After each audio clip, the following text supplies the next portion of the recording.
America president Donald Trump సంచలన నిర్ణయం తీసుకున్నాడు. విదేశాల్లో షూట్ చేసి అమెరికాలో విడుదల చేసే సినిమాలపై 100% టారిఫ్లను విధిస్తున్నట్టు ట్రంప్ ప్రకటించారు. ఈ మేరకు తన సోషల్ మీడియా వేదిక అయిన ట్రూత్ సోషల్ ట్రంప్ పోస్ట్ చేశారు. హాలీవుడ్ వేగంగా కుప్పకూరుతోందని, ఇతర దేశాలు మన చిత్ర నిర్మాణ సంస్థలను తమ వైపు ఆకర్షించేందుకు భారీ ప్రోత్సాహకాలు అందిస్తున్నాయని, ఇది కేవలం వ్యాపార పోటీ కాదు, ఇది జాతీయ భద్రతకు సంబంధించిన విషయమని, విదేశీ సినిమాలు ప్రచార ఆయుధంగా ఉపయోగించుకుంటున్నాయంటూ ట్రంప్ తన పోస్టులో పేర్కొన్నారు. The movie tariffs.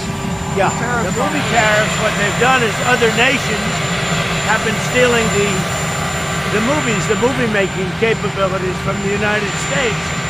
And I said to a couple of people, what do you think? I've done some very strong research over the last week, and we're making very few movies now. Hollywood is being destroyed. Now, you have an incompetent, grossly incompetent governor that allowed that to happen, so I'm not just blaming other nations, but other nations, a lot of them, have stolen our movie industry. And I'm saying, if they're not willing to make a movie inside the United States, then we should have a tariff on movies that come in.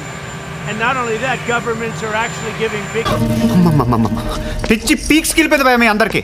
ఇప్పటి వరకు భారత సినిమాలపై అమెరికాలో పెద్దగా పన్నులు లేవు. కొన్ని రాష్ట్రాల్లో మాత్రం 7% వరకు ఉండేవి. అయితే ఇది సినిమాను ఎక్కడ నిర్మించారన్న దానితో సంబంధం లేని పన్ను. ఇప్పుడు ట్రంప్ ఇతర దేశాల సినిమాలకే కాదు, అమెరికాలో చిత్రీకరించని హాలీవుడ్ సినిమాలపైన కూడా ఈ పన్ను వేశారు. మామూలుగా భారతీయ చిత్రాలు అమెరికాలో షూటింగ్ జరిపేది చాలా తక్కువ. తెలుగు, హిందీ, తమిళ, మలయాళ సినిమాలకు అమెరికాలో మంచి మార్కెట్ క్రేజ్ ఉంటుంది. పెద్ద హీరోల సినిమాలకైతే భారీ ఓపెనింగ్స్ వస్తాయి. సినిమా కలెక్షన్లు ఇండియాలో కంటే అమెరికాలో ఎక్కువగా వచ్చిన సందర్భాలు కూడా ఉన్నాయి. ఇప్పటి వరకు ఉన్న టాక్స్ స్ట్రక్చర్స్ ప్రకారం నిర్మాతలకు ప్రాఫిట్ ఉండేది. కానీ ఇప్పుడు 100% టారిఫ్ అంటే అక్కడ రిలీజ్ ఖర్చులు కూడా రావన్న ఆందోళన ఉంది. చాలా మంది హాలీవుడ్ ప్రొడ్యూసర్స్ అమెరికా బయట షూటింగ్ కు ఇంపార్టెన్స్ ఇస్తుంటారని టాక్. హాలీవుడ్ మేకర్స్ తమ కథలకు తగ్గట్టు ఆయా దేశాల్లో షూటింగ్ చేసేందుకు ఆసక్తి చూపిస్తున్నారు. ఇది ట్రంప్ కు నచ్చకపోవడంతో ఇలాంటి నిర్ణయం తీసుకున్నాడనే టాక్ వినపడుతోంది. ఇప్పుడు దీని ఎఫెక్ట్ తెలుగు సినిమాలపై పడే ఛాన్స్ ఎక్కువగా ఉంది. యుఎస్ డిస్ట్రిబ్యూటర్ తెలుగు సినిమాను కొనుగోలు చేస్తే వాళ్లు పన్నుగా అదే మొత్తాన్ని యుఎస్ గవర్నమెంట్ కి చెల్లించాలి.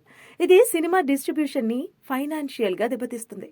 తెలుగు సినిమాలకు US box office main income source అవడంతో ట్రంప్ నిర్ణయంతో తెలుగు ఫిలిం ఇండస్ట్రీలో భయాందోళనలు నెలకొన్నాయి. ట్రంప్ డిసిజన్ పై మీ అభిప్రాయం ఏంటో కామెంట్ చేయండి. ఇలాంటి మరెన్నో ఇంట్రెస్టింగ్ వీడియోస్ కోసం సబ్స్క్రైబ్ టు అవర్ ఛానల్.